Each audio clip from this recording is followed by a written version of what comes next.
Hello, and welcome back to the Rediscover Human podcast, episode 4 today. And after last week, I sort of took the stage. This week, we're passing it on due to popular demand of our viewers and the people around us. I remember when I first visited Bristol, I met Chris. I think we're in the back of a car riding somewhere together. And he mentioned just off the cuff, randomly, that he was the youngest ever, and he'll correct me, I'm paraphrasing, but the youngest ever Freemason to get to the level that he got to within Freemasonry. And that was just one random comment from Chris of many astounding claims, yeah. And I thought, I want to hear that story in full at some point. And so along comes a nice podcast, along comes other people that want to hear that story as well, I'm sure. So this episode, we're going to be discussing that. We're going to sort of let Chris lead, and then any questions we have and any questions we've got from you guys sent through to producer Lewis, we'll get to in a bit. But just to start us off, Chris, when did you... I didn't know about Freemasonry till maybe like 6-7 years ago. You start to get into sort of woke kind of things. But for you to be the youngest, you must have been on it from early. Yeah, so I was really said on the first episode that I was like a pretty strange kid. My interests were a little bit different than other kids my age. And then I was just really kind of interested in, apart from all of the comic geek shit, do superheroes, I was obsessed that there was a way of becoming a living superhero. And as I started to look into what we would perceive to be living superheroes or people in the past that had these sort of mystical powers, I started to sort of uncover, which I know a lot of people, when they go down these rabbit holes, eventually do lead to the same sort of findings, these sort of what they call ancient mystery schools.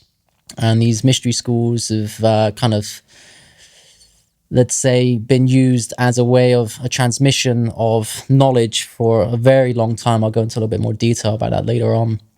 And the most modern day mystery school would be Freemasonry. And I stumbled upon this when I was about 14, 15. I was looking into like occult, esoteric, hermetic literature, and just spending my time when everyone was like going out getting pissed, studying for their GCSEs. I was there reading Madame Blavatsky's The Sacred Doctrine and Isis Uncovered, all these heavy fucking esoteric books that I didn't know what half the words meant in there, but eventually just by going over and over, you begin to pick it up and you're like, okay, I guess that's what that means. And then you begin to piece together the puzzle a little bit, and my kind of conclusion was it was like, well, it's pretty evident I'm gonna have to fucking join one of these things. if I'm gonna get the secrets, I'm gonna have to join it. So there's this big conspiracy about Freemasonry as a whole, which we can get into further as well later on. It's all to do with like how you get in, and it's through specific bloodlines, and you got to know people. Only like rich families get in, da-di-da-di-da.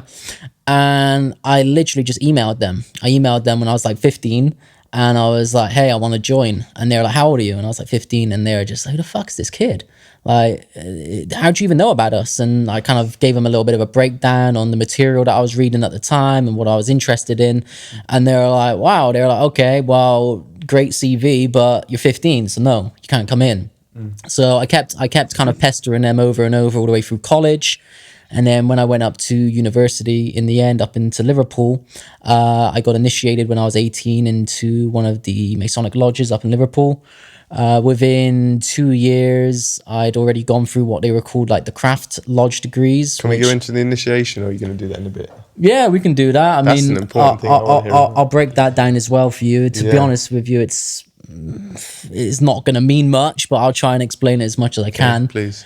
And by the time that I was 21, I held this rank, which is so what happens in Freemasonry when you're initiated, you go in as an entered apprentice. That's your first degree. Then you go up into your fellowship or your fellow craft, which is a second degree, and third degree is your master mason. So those are the craft degrees, or blue collar lodge degrees, they call them. Once you've done that, you can then move on to, there's two separate trees within Freemasonry. It's the Yorkshire Rite and Scottish Rite. Scottish Rite is what's pretty predominant over in the States, what most people are familiar with the 33rd degree, the Illuminati. Yeah. And then the Yorkshire Rite is kind of like the more traditional English version. that I kind of pursued and went up that sort of, I guess, career ladder, you could see it as. And yeah, I held a certain rank there where at the time, once I went through that initiation to hold that degree, I was the youngest in the world to hold that degree, which it's kind of cool, but at the same time, when the average age within Freemasonry is like 99, then I mean, it's not that much of an accomplishment, but still, it's something to add to the CV, and it gets people's ears. How do you move up through them so quickly? Again, it's literally just showing up, and just you go and you do your rituals. Your fucking rituals. It makes it sound a lot more crazier than it is. Yeah. It's honestly not that interesting. It's actually pretty boring. You show up to these lodge meetings and you're with your brethren, you're with the lodge, and you play, you do like a play essentially, and each person has their own role to play. And basically what the degree is that you get given more information on how to play out that play, if that makes sense, within the ritual. So as you go up in degrees, you just have a more of a role. You have to remember more words, you have to remember more movements, you have to remember more signs and gestures, and you have to take more of an active role within it, whereas an entered apprentice kind of just stands there and watches. Right. But to be honest with you, in today's, again, I'll try and break this down a bit more. In today's sort of modern world of Freemasonry, the degrees don't really mean that much. Before, the degrees would have been a sign of your capability, your level of understanding of Masonic philosophy, of the Masonic science itself. Whereas now it's more so just showing up, and because there's not really that many people in Freemasonry nowadays, they can fast track you as quickly as your face suits. Okay. So one sec, let's just pull it back. What happens when you turn up day one? Day one. So they tell you somewhere to go. You turn up there. Yeah. So basically, what happens is that when the old way of applying is completely different to what it is now. So I'll just talk in regards to my own experience. What happens? Yours you reach is the old out. way, or yours is now? Now, pretty much. Okay, I mean, yeah. So what would happen is that you would go, and you'd have like almost like a handler, where they interview you, you meet them somewhere, and they just ask you questions of like, why are you interested in this? Do you think you'd be a good fit? They try and, get a gist of who you are, what you're about, what your motives are. And then they're kind of like your handler, your port of call moving forward. And then on the first day, you literally show up and you're in you go into like a changing room, and you get given like an apron, and then so basically the aprons are kind of, or the regalia are kind of like what holds the rank. So different aprons have different patterns, and those patterns represent different ranks. And you get given an apron, and then you basically, if I was to go, without going into too much detail, money, just to ask. There is a fee. There is an entrance fee, a lodge fee for the year, and then that pays for essentially the meals that you're going to be having afterwards. Okay, so that's like the membership fee. Okay, you go in. Pay yearly, monthly. Yearly. So yeah, it's like an annual annual lodge fee. Yeah, cool. And then you go in, and then you go through a specific ritual where you've got like your shirt untied, you've got your leg rolled up, you've got like a sword that's pointed onto your chest, you're blindfolded, and then you're walked around in on kind of like a flooring like this, where it's like a checkerboard flooring, which I can tell you the significance of later on. Yeah. And then you walk around that in a certain pattern, and then you're being given instructions by certain people within the lodge that hold certain positions. And then you have to recite certain things that you've been told or you had to remember prior. And then you pretty much go through, the whole ritual of initiation is, I would say, just to expand it on the first, second, and third degree, that is really the main initiation, which is what a lot of these mystery schools' main teachings are, is the understanding of birth, death, and resurrection. And those are the three key points of what all of these mystery schools are about. Is about understanding life, it's about understanding the birth process, death, the afterlife, and how to come back from the afterlife with the knowledge of the afterlife to become reborn. And then when you go through that resurrection, you go through the whole, you're literally like a living representation of the story of Osiris, which is the Egyptian god king. That was like the... Not a reincarnation, a resurrection. Oh, resurrection. Sorry, that's what I meant. Well, you said that. I'm just checking that. Yeah. There's a difference, right?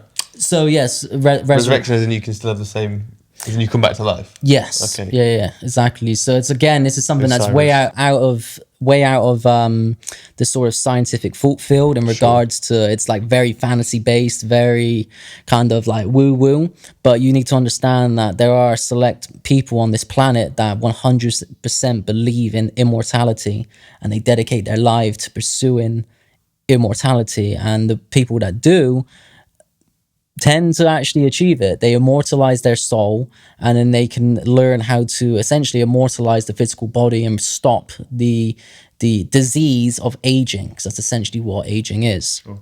And they learn how to do that through basically manipulating the subtle energies, being able to change their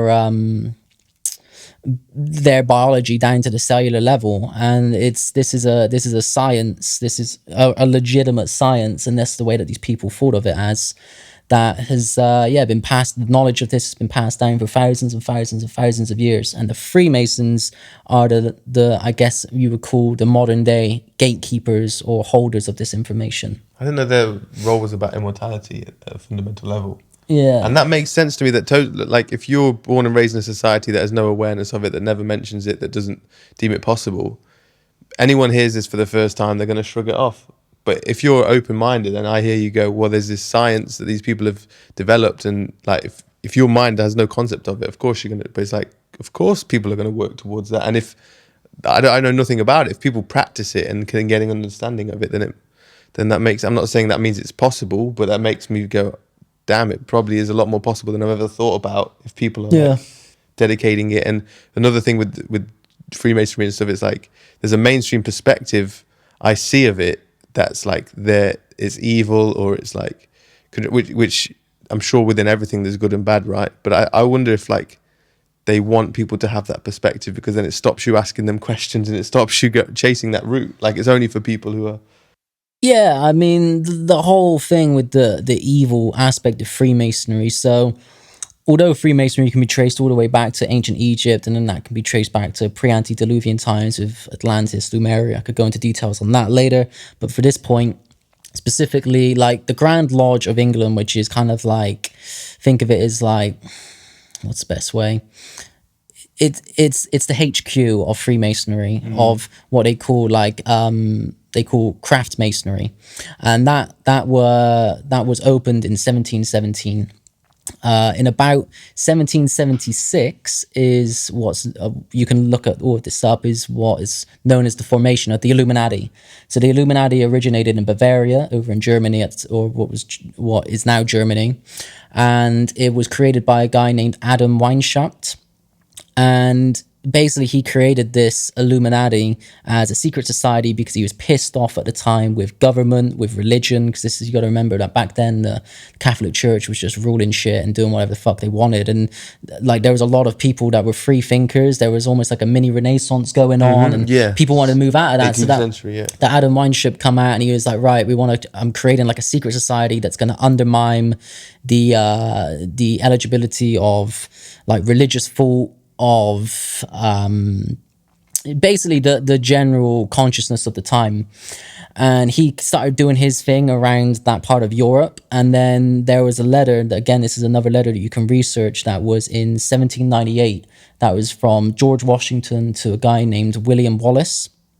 A bit of a familiar name, but basically what the letter said is a communication between the two of a conspiracy of infiltration of a European force amongst the United States and their Masonic lodges. And what George Washington says in this letter is like, as far as I'm aware, there's been no infiltration at this moment. Like, as far as I'm aware, in communication between all the lodges, there is no sign of infiltration, but we've got our eyes open. But then what you begin to see after that is a systematic infiltration of this kind of agenda into Freemasonry, or American Freemasonry, that then over time began to become what we perceive it as today, which is the Illuminati, which are the fuckers that are running the world and doing all of this satanic bullshit. But it's not that. Or it is that, but that wasn't the original purpose of it. No, it's not the original purpose of it. It's the same with everything. Like, whereas it's like the craft itself, the science itself is not evil. It's not even good. It's the people that use it that then kind of are in charge of the direction in which you take it. So you can, Joe Rogan talks about it all the time, you can use a hammer to construct a house, but you can also use it to bash someone around the head and kill them. So if you, depending on where you are and your own level of consciousness and awareness and how you're going to use this science, because it is a science, it's a science of self-mastery, essentially. So these people started to use it for self-gain. They started to use it for fulfilling their own self-needs and desires, and then things started to really take a toll, and we started to see some of the more satanic shit get involved later on into the like the 19th 20th century. And that's when you start getting into like the bloodlines, the specific Illuminati bloodlines, and the 33rd degree Freemasonry, the 33rd degree of Freemasonry, Albert Pike, which was basically like the father of Scottish Rite Freemasonry, and his connections with all of these other conspirators around the world of like a new world order. So the Illuminati infiltrated Freemasonry. Yeah, I think they pretty much infiltrated most governing structures of the planet at that time. Like, they had agents that would then go across the British Empire, the Prussian Empire, all around the world, over into the States. Like, they pretty much infiltrated everything, and they were like the version of that day of the deep state of the cabal. Yeah, okay, and that kind of still exists today, right? That infiltration. Yeah. And I can't remember his name, the German bloke that started the whole Adam thing. Weishaupt. So what was his position prior to starting the Illuminati? He must have had some sort of status. He was, as far as I'm aware, like a family man. He had some kids. I believe he was like a teacher. He was like a professor. Oh, and I believe he was like a teacher of contemporary sciences. I can't remember what it was. And then he just went rogue all of a sudden, and just went into like full blown like world dominator, and just went in behind the scenes, started pulling strings. And again, these people, as they are today, are masters in understanding human psychology and understanding human desire and how to manipulate people, and that combined with wealth, and it's a dangerous combination. I always think if you get people like criminals, right? They'll like steal something from the supermarket, or if you give someone half a chance, they'll rob this and that. And these are like anyone with no education, right? Yeah. You get an educated person with a bit of intelligence, you think they're not going to use that to their advantage if they can manipulate and do things to get more money and to get things if someone's never going to know about it. It's like, of course there are people that are going to keep themselves secret and want to be kept secret and want to stay out the limelight, that are going to be doing things behind the scenes to control and manipulate and using psychology on humans all over the world. It's like psychology is kind of simple, and and if you look at magicians, and it's like, look at this hand while we do this, and it's like, it's all happening. But another thing though I also like is I see so many buildings around Britain that are so stunning, and they're all like built by masons, right? Yeah. So you'll find that the majority of like iconic monuments or buildings here in the UK, in like little towns like Burton, it's just filled with like mason built buildings that are so neat and perfectly done. Yeah, like, again, like every city, every town has a Masonic lodge pretty much. There's hundreds of operating lodges throughout the UK, and again, those date all the way back into like the 18th century. They've got the dates on them on the thing, and a lot of them are like banks and stuff now. Yeah, right? for sure. I mean, again, these temples that they built, they abide by certain laws, certain natural laws. The same in sort the design of them. Yeah, so it's all to do with like sacred geometry. It's all about encoding certain frequencies into the building, that when you walk into the temple, it alters your state of consciousness due to like the law of resonance. So when you're walking into these buildings that have like fucking Fibonacci spirals everywhere, golden mean ratios, have like all of these sacred geometry, like flower of lives everywhere, all these patterns, those patterns, or a good quote actually, which is, we can talk a little bit more in detail in terms of the architecture, but a good quote about architecture is that it is frozen music. Wow. So because obviously if you look at cymatics, when you take a certain frequency and then you freeze it in place and it creates those sacred geometrical patterns, if you can do that in a building, obviously that building then holds the resonance, holds the frequency. So that's why all of them follow a specific sort of structure and architectural theme. So you're saying like when people, there's videos on YouTube of people playing a certain note, and there's like sand or grains, and it goes to a certain position, and they change the note and it goes to a different position. Yeah. So you're saying they build structures with those positions. Yeah. So they build everything in accordance to natural law, in accordance to these sacred geometrical measurements, and then by doing so, it's the as above so below. They're trying to bring the heavens down onto earth. They are using the same sort of like the laws of the macrocosm and bringing it down into the human level at the microcosm. And the temples are normally built in accordance to the human body.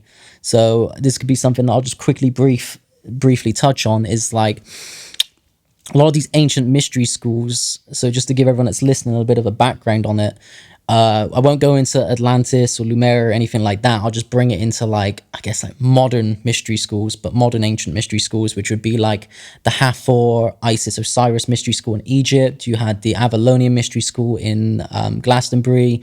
You had the Eleusinian mysteries over in Greece, the Mithraean mystery schools over in Rome, or like where Rome was at the time. You've got the Vedic mystery schools, the Tibetan mystery schools. Basically, every sort of nation and culture had a mystery school. Every temple had an esoteric part to the temple. And what was practiced here was what was the question? I've just rambled on then into something that I was like pretty unsure where I was going. You're going to drop some knowledge on...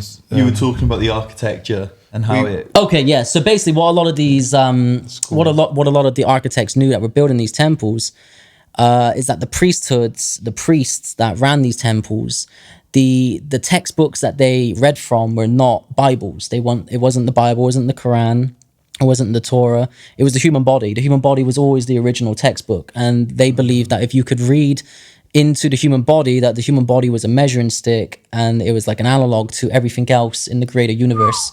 So if you wanted to know the intricate workings of the universe, you should learn the intricate workings of the human body. Wow. So they built their temples to be a living organism in accordance to the measurements in man, because they understood that that's why the human body is like the macrocosmic universe. As within, so without. Yeah, exactly. As above, so below. As within, so without. Yeah. So that's that central teaching. So these temples were all built to almost be like a great man, or to be, I don't want to be sexist, but like a great person. So they were built to be like a living deity, a living person. And then you would go through the initiation in these temples at the specific parts that would represent certain parts in the body. So within these mystery schools, you had what were known as the lesser mysteries and the greater mysteries. And what you would do, you would be taken through the whole initiation, which is the birth, death, the resurrection cycle, and the last sort of main teaching chamber. And again, you could get into some of the spiritual stuff in this, was to do in the altar, and the altar was always situated where essentially if you were to map the human body over these temples, where the heart is. Yeah, because the heart is the greatest mystery teacher of all. So there's 7 notes, 7 major organs, and 7 chakras. Yes. So it's all tied. Yeah, so it's all tied in. So the altar's the heart. Could you name any other places and body parts? Kidneys, liver. Not so much like that. Generally speaking, it's like it was more so to do with the brain and the heart. That's kind of like where you would go through the initiation into the psyche, into like the personal psyche, and then come into the heart, and then the heart would be the main teaching for the initiate to kind of go through that whole resurrection process. And then if you can activate the heart, which 99% of people can in today's world, be very specifically and very systematically created that way, then that is kind of like the end goal of being able to ascend. So when you talk about the death and birth cycle, you're talking about almost like an ego death and then being born into a conscious awakening, as opposed to actual physical death and rebirth. For some, it was both. So it's both figuratively and literally. Like there's the I guess like the philosophical idea of going through a ego death and then being reborn, but then that's where people kind of draw the line, but the people that are willing to cross that line and explore further are the ones that find like, no, there is like, you actually go through the whole thing of like essentially dying and then coming being back. Killed, suicide? No, it's more, it's... You can control your body into dying? You kind of, yeah. You basically get put into a state of where you're essentially dead through like a trance state or through an initiatory state or initiatory action that pretty much puts your body into that state of death. And then that's where you have to essentially practice what you've learned in your degrees to navigate the afterlife in order to come back and become born again. So that's what the rituals are teaching you. So this is all my hypothesis, okay? This is my personal belief on what this is all about. This is not something that I've got from anywhere else, but I think this is what it is. So there is the same way that the Great Pyramid is built, the same way that all of these temple structures around the world is built, the same way that in the Masonic halls they have these checkered floors, and then in your degrees over and over and over again in these rituals you're walking in certain patterns, saying certain things. It is my belief from my research that what this is to do is to create a form of like muscle memory, or you could say like a psychological memory, in that when you hit the afterlife, you're presented with a very similar situation of the way that your soul has to navigate the sort of middle ground between life and new life. Maze Runner. Kind of, yeah. So all of this, like the labyrinth, it's all of these things that you see throughout the ancient world is pretty much a symbol for this act that I think is then initiated upon this initiatory process, which is to put yourself into that state, and then you essentially die, and then you have to go through the whole process of resurrection and coming back. And if you do come back, then you are initiated. You are an enlightened being. You go through that born again, just as Christ did when he got born again, and he come back with Christ consciousness. He was Jesus before, and then he come back as Christ.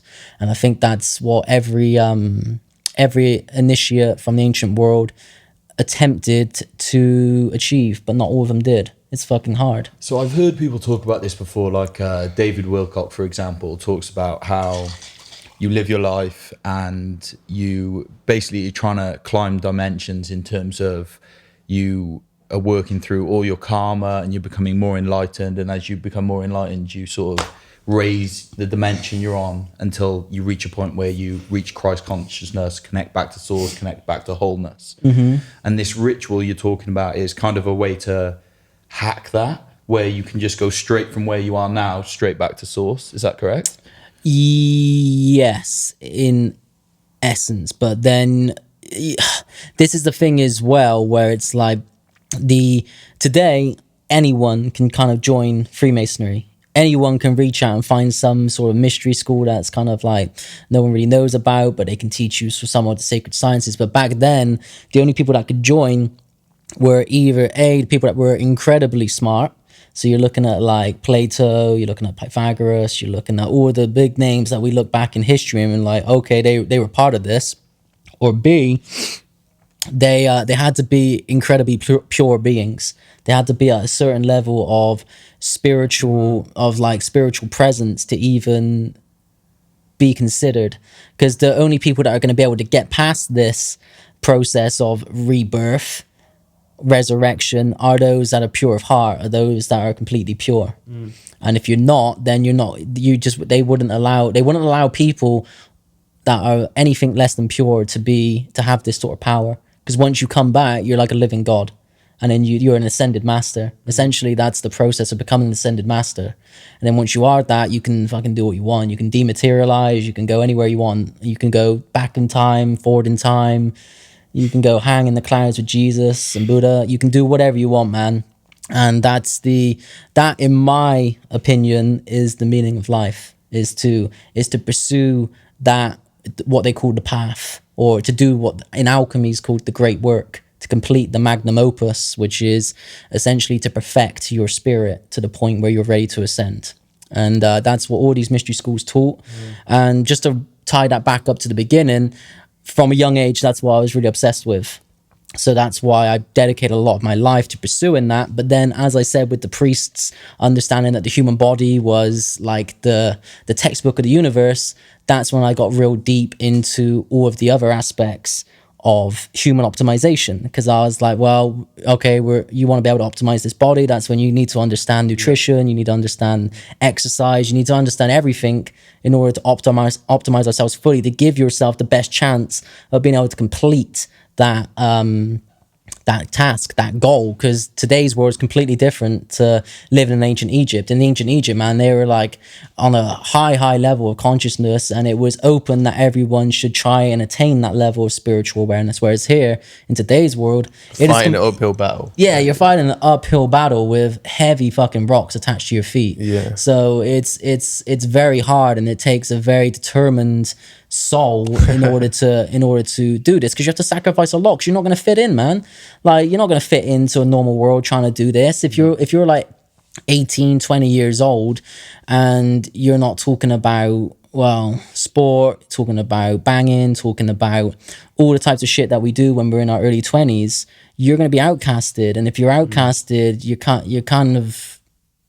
you're on your own on this one. And it takes a certain level of comfortability in yourself to not give a fuck about that. I think that's funny that like us three are all here together and we're all sort of on that path, aren't we? Like, without knowing it. Yeah. I think we're all like driven that same kind of way. Just to touch on some more commercial aspects of this kind of thing, let's just talk about some symbology and stuff. Like with the Illuminati, the one eye, with the logo of the Freemason, it's the compass and the protractor and the G. What do those things mean? What are they about? There's loads of theories on this. So the compass and the G I've actually got there, with the eye as well. All of that all in one. Yeah, so you basically, like the compass, you can look at it in regards to the supreme being in Freemasonry is the great architect, the grand architect. God, but they call him God, yeah, but because they allow in all different religions, they just call it a supreme being, the grand architect. And what you learn when you practice sacred geometry is that, like, sacred geometry is essentially the fundamental blueprint of reality. So if you can, it's his signature on the world. Yeah, pretty much. That's what I feel like it is. So if you can learn how to construct that, you can become your own God. You can learn how to create your own reality. If you create with those principles, so then you are playing as him in this realm. It's like you then have this access to control the software kind of thing. Yeah, exactly. And so you can look at the square and compass as the tools that are needed to perform geometry, to be able to create your temple, the temple for the God self. So when I'm tying ropes, it should be like 3.14. Yeah, you want start to think about these little numbers. 1.618 and all of the all of those numbers all tied in. And lengths and stuff. You'll see it everywhere, but you don't see it, but you see it. Yeah. And that's just what I believe. And I think the G can either stand for geometry or God. If you're interested in this, and people that are interested in this that are listening, I would suggest looking up a guy named Marty Leeds. Marty Leeds, he's a real good source of information regarding flat earther as well. Yeah, I'm not all into the flat earth, but that's a different discussion. Yeah, different discussion. He's very switched on with what he knows, and he's got some interesting things to say about Freemasonry. He's got interesting things to say about the geometry, the numerology. He's really on it. Like. Yeah, he's switched on, and then the all-seeing eye is essentially it's the eye of providence. It's what you see on the back of the dollar bill with on top of the pyramid. It's the all-seeing eye. It's the pineal gland. That's essentially what it means. Third eye. Yeah, the third eye, the pineal gland, the real eye, you should say. Yeah. Well, for me, it sort of triangulates. When you have two of one, you can only ever you can't get the full-on reference, but to really know and a precise point, you need 3 points of reference to know it. And once you use your third eye, then you have that third point of reference, so then you can pinpoint everything you need on every level kind of thing. And that's, again, this gets into like the whole thing with the third eye. That gets into the whole spirit or the whole science of ascension, which is why there's 33 degrees within Freemasonry. It's all to do with the energetic sort of journey from the bottom of the spine up to the 33rd vertebrae. 33rd vertebrae in the spine, Have you heard of all that before? And then I know there's 33 vertebrae in the spine, and I always found that fascinating. Yeah, so what it is, it's like what you would learn to do is to be able to learn how to manipulate your own energy, which is like a kind of like an electrical spark that's carried through your cerebral spinal fluid up the spine. You learn how to raise it. You can call it a Kundalini raising. Rise it up to the 33rd vertebrae, and it's there where it attaches to the medulla oblongata. It's essentially where your brainstem connects, and then from there, that spark goes in through the fourth ventricle into the third ventricle, which is then where the third eye is situated. And then with that cerebral spinal fluid, it creates that spark, that light, and then it kind of shuts off the brain for like 3 days, which is where the whole story of Christ dying and then 3 days death, and then he's reborn as Christ. That's also in paganism because it's all the shortest day of the year. Yeah, movement of the sun. But again, as above, so below. It's everything that happens in the skies above happens in our bodies, and you just when you understand that from that sort of spiritual level, you understand the spiritual kind of message behind it. Man, going deep down the rabbit hole. Yeah, I think we've got a couple questions sent through. Is that on the time already? Is there any depths on any other stuff you want to go into? No, we can go into. Let's go into other stuff. I've got a question, right? So, when you're talking about that concept of the purpose of life is to become enlightened, the origins of Freemasonry and the Illuminati. You said only pure beings got brought in, or pure people got brought into the situation because they were the only ones that would be responsible to hold that power. But obviously nowadays it seems like either Freemasonry has become like a bit of a boys' club, as far as I'm aware, where people in the lower ranks kind of don't understand truly what it's about, and they're just in there for business, networking and stuff like that. And then people potentially at the higher end know what it's about, but are corrupt and aren't using it for, positive means. They might be using it for positive means. Well, yeah, this is part of my question. Do you think that's the case? There are. I think it's like a natural filter, isn't it? Like the sharp ones rise up through the ranks. I think within Freemasonry nowadays, 99.99% of the people in Freemasonry don't know what's going on. They're just like you there. It's a big boys' club. It's for networking. It's for making connections, getting away from the family so you can have some time with the lads and have a meal. They're still blue pilling. Yeah, just a blue collar lodge. That's what it is, blue pill. So they everything is very, very, very, as it is with everywhere in the world, compartmentalized in regards to you only know what you need to know. And what you'll find, it's like you go there and you do your initiation into your first degree, and you're like, man, what the fuck that was about? And you'll be asking, and you'll be like, yeah, what's all this mean? Like, do you know? And then the older guys would be like, oh, don't worry, you'll find out in a few years. And then you do some digging around, you learn that they don't even fucking know what they're talking about really either. Knows, and everyone's just doing the same thing. But it means something, but they're not switched on enough to know that. This is the thing within Freemasonry as well. It's a little bit different here in the UK than it is to the US, but something that is that happens, and this does happen, is like you could get someone who's like a real admirable, like real morally like just person, and they join Freemasonry and they spend their whole life, they spend a good 60 years in Freemasons, and they work up to a certain degree and they still don't know what the fuck's going on. You can get someone who is some banker character, some fucking prodigy from Wall Street, and they're like, yeah, he's gonna be fucking handy. Let's get him in on the group and let's tell him the plan. And this is what we're gonna do. We're gonna initiate you into your first degree, and you know what? Bam, your 33rd degree Mason right now. Bang. And then they bump them up straight up, so they get all the knowledge, they get all the understanding, and then they're in the club. So it's one of those where it's like Freemasonry nowadays is there's not many people within Freemasonry that know about it. Most of the Freemasons are good people. They do good work. They do charitable work. Then they're honest people, and they're just filling their time. But then there's other people that are a little bit more malevolent in nature, and they got their eyes on the prize, and that nature is seen by the people at the top, and they know that they're going to be someone that's going to do their bidding, so they bring them up into the club, and then they pass them the knowledge. So there are still people at the upper echelons, these organizations, that understand, this is why we're doing it, and it's all about, reaching Christ consciousness. Yeah, no, for them, no, it's not so much about reaching Christ consciousness, it's about control.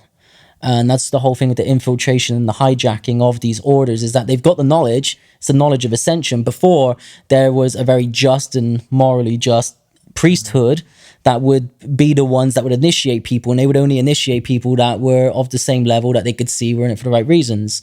Whereas now it's been hijacked to the point where you've got these bad people that understand the science, they understand the magic, the black magic that they use, and they have kind of somehow managed to get themselves up to the top and then close the top off to any of the good people, so that only other people with a similar mindset can be brought up to their level, and then told is it the New World Order, is that tie into this at all? Is that... So the New World Order, again, this isn't to be like the New World Order is Freemasons, but there are Freemasons within the New World Order. Okay. So there's and again, the thing is with Freemasons, it's not just like saying Freemasons. It's like Freemasonry is like an umbrella of loads of different lodges, and there are secret lodges within lodges. Yeah. So there's a famous lodge called the P2 Lodge, which was a famous one that was operating in the Vatican, and that was up to some pretty dark shit, probably doing a lot to do with the sex, child pedophilia rings that were going on. You've got all of the certain lodges around Washington DC and the city of London. Those are the sort of lodges where you're going to have what we would refer to as the New World Order. It would be those sort of people. And that are are going to be then in place of power in governments and stuff like that, and they're in cahoots behind the scenes that are controlling what goes on in the news, what wars get started and stuff like that, so they can manipulate the mainstream, so that it looks like China's at war with America, but behind the scenes, the people controlling it just know that they're all going to profit. Yeah, so it's like if you want to keep people locked into a 5 sense reality, so what we hear, what we see, what we fucking know, I'm showing touch. Yeah, all of those. Yeah. So imagine having people in power that control each one of those senses. So for what we hear, it's going to be, you're going to control the music industry, because again, music, it's resonance, frequency, you control that. Hollywood. Hollywood, it's ran by that. What we taste is what we eat, so the poison that we're fed. FDA. Yeah, just there's so all of, if you have people that are in your little club that are power players with and monopolize those senses for the mass public, then you are creating their reality for them.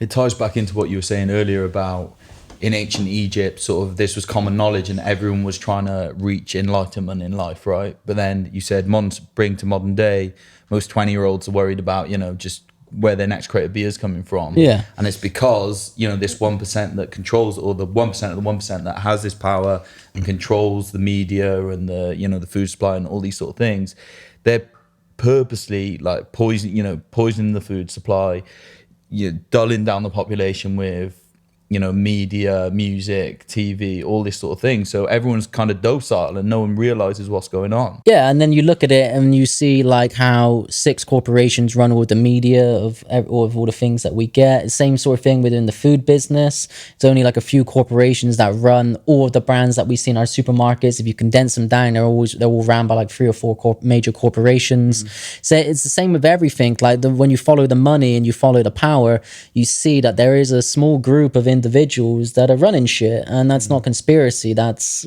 just the way things are. And there's the top of the pyramid, and then that's the top of the pyramid is supported by all of us at the bottom, and they've got a vested interest in keeping the population at large just under their shoe. Yeah, they have to, because what benefit would be in it for them to have a civilization of awakened beings? That means their way of life is fucked, because they won't be able to live the life they do and manipulate things behind the scenes and exploit the things that they do. If you have a civilization of awakened beings, it just wouldn't happen. I am so grateful to them. Yeah, because it's made life so fun. Yeah, isn't it? Like it's a fucking good game. Like, I mean, you keep trying, and they sneak in, and there's all these things cracking off, and you got coronavirus going off now, and it's like cool. Like for people who aren't ready, it's either a wake up call or whatever. But we've been playing this game. You know what I mean? And every year we're growing. Like we're in this game, and we see what's going on, and they're a good opponent, but I like a good challenger. Like that's good, and that's good if you have our mentality. But a lot of people don't. A lot of people sharpen my sword. The enemy sharpen your sword, right? Like, no, I agree. And it's tough for people, but it's that everyone's got to develop their own soul, and all we can do is shine and reach for divinity and try and bring that back and shine that onto others and let them. And this is like one of my kind of like catchphrase with primal alchemy, which it always has been, and I always will have it, which is save yourself, save the world. Like you can't expect to. You didn't take that from Heroes, did you? Yeah, no, totally not. No, I didn't. Shut the fuck up. Shut up. Cut. Yeah. So, but that's the thing. It's like you can't expect to change the macrocosm. All you can change is the microcosm. It's yourself, and if you 100%. Save yourself and awaken, then you will then create that ripple effect, and then you will save your own world, which in turn will then save the world. And you see people that there's people in the past with the people that we look at as religious figureheads, like Jesus, like Buddha, like Muhammad, like all of these, all of the sun gods of the ancient past. We look up to them, and they were simply just truth seekers that followed their heart and did the work and committed their life to it, and they ascended, and they end up getting a religion made of it. Which is surely not the point of what they were trying to do. No, not at all. And truth is a pathless land. Yeah, I mean, if Jesus was to come back and see some of these evangelists and all these fuckers that make billions of pounds preaching, like wrongly preaching Jesus' message, he'd be pissed. But would he? Because he's Jesus. I mean, he probably won't give a fuck, to be fair. I mean, exactly. Yeah, he probably like, whatever, man. Just laugh. He's like, yeah. it is what it is. He'll probably do that. It is what it is. Don't matter in the end. Holloway. Yeah. Man, what a chat. Anything else? You mentioned you were going to tell us about the checkered floor. I've always wondered about the checkered floor. Yes, the checkered floor is the same sort of thing where it's black and white. So it's all to do with like the laws of duality and polarity. It's all to do. So normally within the Masonic checkerboard floor, I was at a lodge like a few months ago actually, and I was looking at the floor, and it had 72 colors or 72 white tiles and 72 black tiles. So 72, 144. So all of these numbers are sacred numbers in that they are processional numbers. So that's all to do with the processional clock. Which, are you familiar with that? No. So I've told you about this, Josh, before, but I'll go over it again. The yugas. Yeah, kind of. Yeah, the yugas are like the Vedic, the Vedic rendition of it. So what the processional age is like we've got our bodies. Our bodies interact with the planet through our circadian rhythms, an on and off switch essentially. Night, the earth, sleep. Yeah, and when it's daytime, it's awake state, sleep and wake, sleep and wake. And then if we scale that up to the seasons of the planet, which is essentially the Earth's sleep and wake cycle. You have the 4 seasons: summer, winter, spring, autumn. Spring and summer, autumn, winter. So it's on and off, and that's a year cycle. And then we scale that up again, and we have something what's called the processional clock, or what Plato called the great year. So this is a 25,920 year cycle. And if you were to just round that up to 26,000 years, split that in half both ways, 13,000, that's essentially an on and off switch for the level of consciousness of whatever beings live on that planet at the time. And for the past 12,000 years, and this is when we get into Atlantis, because Atlantis sank 12,000 years ago. You could be more specific, but just for hindsight. And Egypt as well, right? If you look at it. So not in the mainstream way they look at it, but you take it. So Egypt was around for a lot longer than we've been told. From dynastic Egypt, it goes all the way back. The Old Kingdom records go all the way back. It goes hundreds of thousands of years. They were all around with the Atlanteans, Lumerians. But point being is that we went into what you would call like a great sleep 12,000 years ago. And then as of 2012, which was this whole awakening, that was essentially on that clock, the bottom of our descent. So we've hit that rock bottom, and now we will begin to ascend, where we go from becoming more materialistic in nature from into Pisces to Aquarius as well, right? Yeah, so the age of Aquarius is awakening. Yeah, so the age of Aquarius is essentially where we begin to ascend. It's like we've hit that point on the clock where we've hit 6 o'clock, but now we're going to move back up. So everything now is going to become more spiritual in nature, whereas before, for the past 12,000 years, we were falling more into the material.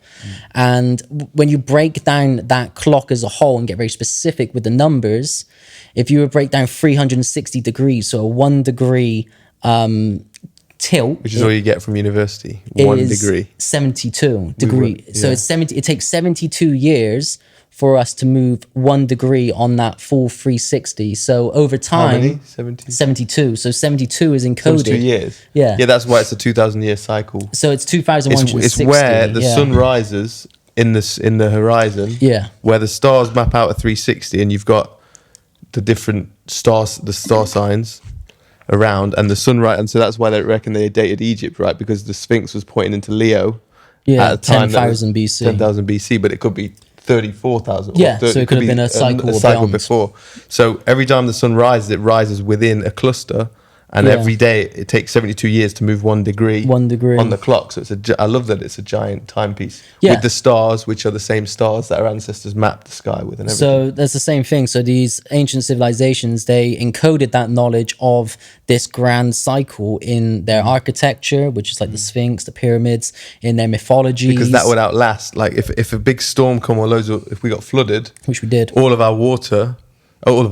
our computers, all the information would be gone. Yeah. But if you build a giant fucking structure, that's going to last through time. Yeah. So that's what they did. They did it in the rock. And even if you encode it into texts, into oral traditions, into storytelling, the meaning of it's going to be lost. Like people eventually, like Chinese whispers, are going to fucking forget what the meaning was. But there's always going to be people that are tuned in, and they're going to be able to see these secrets in plain sight that are encoded. So you look at the floorboard on the Freemasonry, the checkerboard floor. So 72, it's encoding certain processional numbers each into is 1 degree. it. And as you're walking around in certain patterns on the checkerboard floor during your ritual, it's like you're almost recreating the journey of the human spirit through that 25,920 year cycle.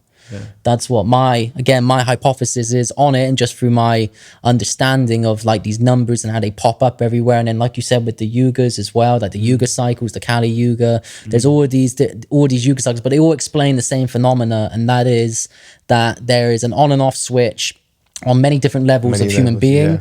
And and on different time scales, greater time scales. And we are now at the stage where we are beginning to awaken as a planet. And then when we awaken as a planet, then shit gets interesting, because then we get into the galactic level of things. And then that's a whole different conversation in regards to what happens on that level. But you say we're awakening, that's exciting. That's an 8,000 year build up or something. I mean, it's over the next 4,000 years, guys, we're going to be happy. We're going to literally be in the first % of that right now. Yeah. We get to experience the first percent of the ascent. That's the most fun stage. I was speaking to Mo earlier, and I was saying, our parents kind of forgot and lost touch with nature, and so we were raised with TVs and things like that, and we've rediscovered nature, rediscovered human. I'd rather do that way than be the ones who forgot, and maybe we did that in a past life, but there's a generation that forgot nature and got caught into war and stuff like that, and got into this scarcity mindset that they're in, and we're the generation that comes out of that scarcity mindset, and it's more fun to be. It's got to be more fun, right? Rediscovering everything. It's all part of our journey, man. And like we're the ones that we're prophesized about. We're going to be the ones that bring back the golden age, and that's perhaps maybe for me personally, I am.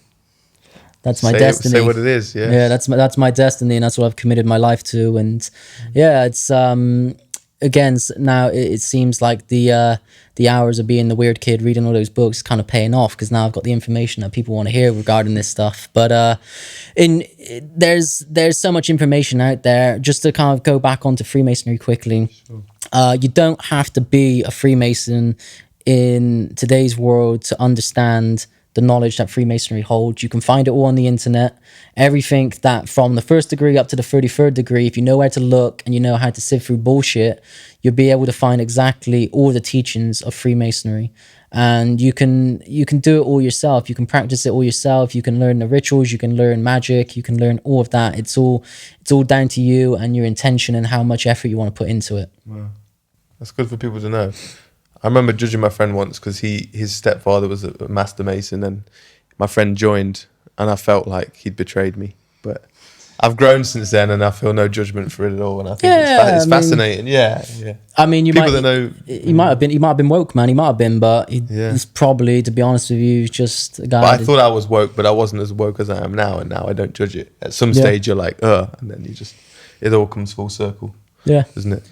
I think, Chris, as well, it'd be good to tell people about that podcast you just recorded with, I'm forgetting his name, but number 56, isn't it? Yeah, so a few months ago, I released a podcast with a Masonic researcher. His name is Richard Casaro, and he's an author. He's got some real good books. There's like Message in Stone, and it's all to do with what he calls the triptych, or it's like a triptych message throughout all of the ancient temples of the world with the God self. But anyway, you can look into this. So I got him on the podcast, and it's a good one to actually watch. So if you guys are interested, watch. Although you can listen to it, watch it on YouTube if you can, because then I basically screen share the conversation and we go through all of Richard's research that he's done, and he's got a wealth of knowledge on Freemasonry, on all of these ancient mysteries.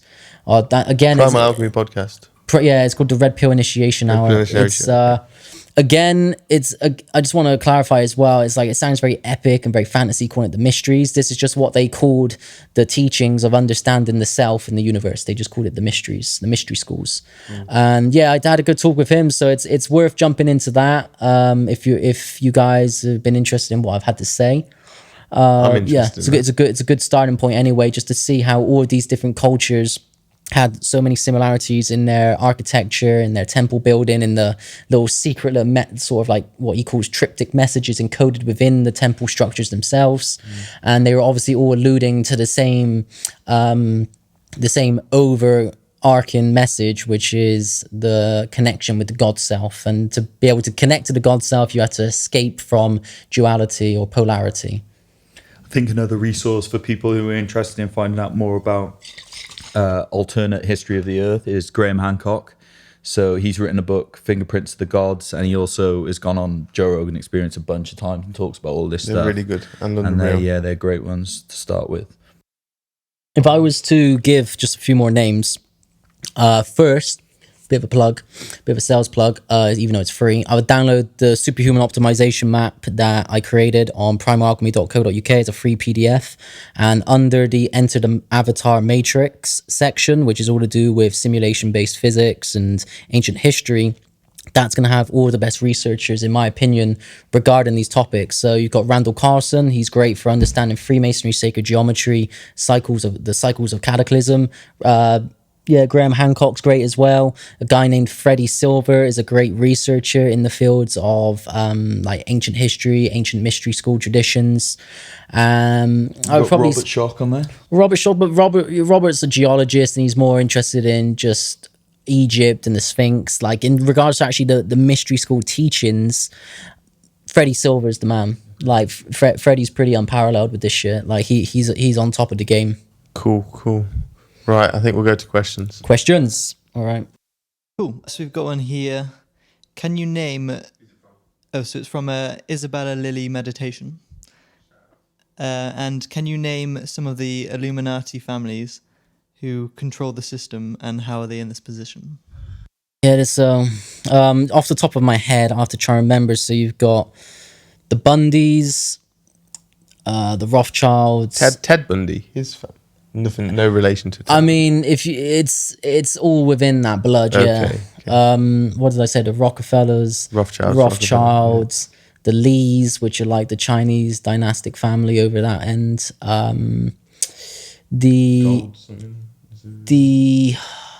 Oh man, I've just totally pulled a blank on these ones. I'm pretty sure that the Merovingians is another one. I think that's one of the secret families, though, that's not actually discussed in the 13 bloodlines. The DuPonts is another one. How many am I on? 6. I used to be able to pop them off easy. I thought you were going to be able to reel these off. Yeah, I thought I was as well, but pressure's got to me. That's cool, man. No worries. Was there any other questions? Well, the second part of that question was, how do they get to that position? Just through this ancient control system that's been in place through a long time of corruption and infiltration. It's like you've got a lot of these that can date their bloodlines back to the pharaohs of ancient Egypt. And when you start looking into like kingships and priestships of these ancient civilizations, it was really the priesthoods that ruled. The king was just like the public figurehead, or the pharaoh was like the public figurehead.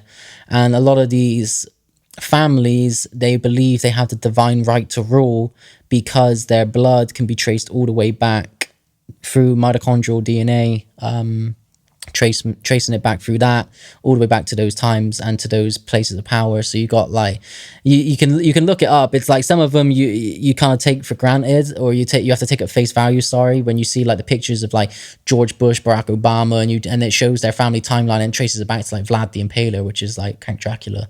You've got all of these weird eerie connections that when you actually trace it back and look into it, you're like, oh shit, like these people literally have just ruled the world for a very long time. And like sometimes they change their names, sometimes they have illegitimate born with like children with different families, so then that changes the name, but it's still the same blood, and they pop up under different names. So you might have a Rothschild who for a modern day example, again, this is like a modern day conspiracy. You got James Alefantis, which is the guy who run that Comet Ping Pong, which is the big thing to do with Pizzagate, to do with the big child sex slavery rings going on in Washington DC. It turns out that he's actually a Rothschild, but you wouldn't know that unless you did your digging. But you can chase back his family tree, and it finds out he's a Rothschild, which explains his position of power and where he is, why he is where he is. And you could do the same with all the royal families of the world. Most of the prime ministers, presidents, high like people within big CEOs of big Fortune 500 companies, they're all pretty much going to have some connection somewhere down the line. It might be through their mother's line, their father's line, but somewhere you're going to find that they have a connection to these people that believe they had a divine right to rule, which again is a massive conversation in itself, because that gets into a lot of the shit through prehistory with like ETs and genetic manipulation and all that shit. Wow. I think it's important on that just to note that our information that we get, the makeup of our brain and our mind and our beliefs comes from our school and our parents, who got their information from the radio and newspapers and a bit of TV, I guess, at some stage, who got their information from their parents, who were fed whatever the news, who only had to use one outlet to feed it to the whole population, gave them. So it's like, we're really just off the cusp of a generation that had all their information of their belief systems from one source. And we're just ones rediscovering this. So you need to remember that to help you keep an open mind, don't you? Like, I think it's important. Otherwise, it's so easy just to run in the same tracks your mind's always ran in. And it's like, I know what I know. Anything beyond it is nonsense. And it's like, hang on a second. You have to think about where you got the knowledge that you know before you. And then when and that frees you enough to question it, then you have to start to look at everything and try and divine with your heart using your heart and your gut as intuition to sort of identify what's true and then what's important for your life to acknowledge, or whether it's that might be true and I'll look further into that, or that might be true but I'll move on with my life because it's going to cause chaos if I go too That was a good point you made, that rang a bell and clarified something that I just want to come back onto very briefly. Earlier on when I was talking about the temple structures with the 3 different degrees, essentially the first degree is to do with the gut, the second brain is all about intuition, the second degree you work up into the brain, and then the third degree is into the heart. So that's that. Okay. That's gut, brain, heart. Yeah. The biological oscillators. Yeah, that's the connection. As soon as you said that, then I pinged it and remembered. I was like, that was the one. Thanks for reiterating. Yes. So thank you to the viewers for listening to this. We'll do a little wrap up shortly. Just want to tell everyone we are on YouTube. If you listen to this on Spotify or iTunes, we are on YouTube, and it might be nice if you watch it that way. If you are watching this on YouTube, please subscribe. We want to build up the numbers there. We are regular at the moment. This is coming out around every Monday or Tuesday, and we're going to keep doing it. If you have any ideas for topics, for anything you want to do, let us know, and we're open to suggestions. But there is a big event happening on Saturday. Sport is coming back. MMA is coming back. So we're thinking about the next one might go into a bit more open-ended stuff about sport and questions and stuff like that. MMA. We might do one on the UFC. We'll see. But anything else? Any other topics that we need to do? The one you mentioned the other week would be good. I think it would be good to do at some point, just because Chris and I obviously own supplement companies. Yes. Just explain to people how the supplement industry works. That's one you mentioned. Okay, we'll do that. Would be good. Yeah, okay. So that will be in the next 1 or 2. We'll do that one. Yeah, definitely. Maybe the next one. We'll see. So yeah, thanks for listening to this, everyone. Thank you, Chris, for sharing that information. I know we could go on for 5 hours, 10 hours if we really. It's a big rabbit hole to explore, man. Yeah, but we've maybe set some people going, and they can go and do some further research. Check out your podcast with that guy as well. Thanks to Lewis for helping us make sound crisp. Got to give him a shout out. Big up producer Lewis. And thank you all. Check us out. I just released the rope last week. If you've not heard that, check that episode. humantimothy.co.uk as well, to check out my stuff. Chris? primalalchemy.co.uk or Primal Alchemy UK on Instagram. Red Pill Initiation Hour if you want to know about the podcast. And that's me. www.apenutrition.co.uk for all the supplements and articles on keto and CBD and all that sort of stuff, and ape_nutrition on Instagram. Cool. And that's it for now. Thank you guys for watching. Cool. Cheers. Peace. No sweet from you. You normally say sweet. Sweet. There we go.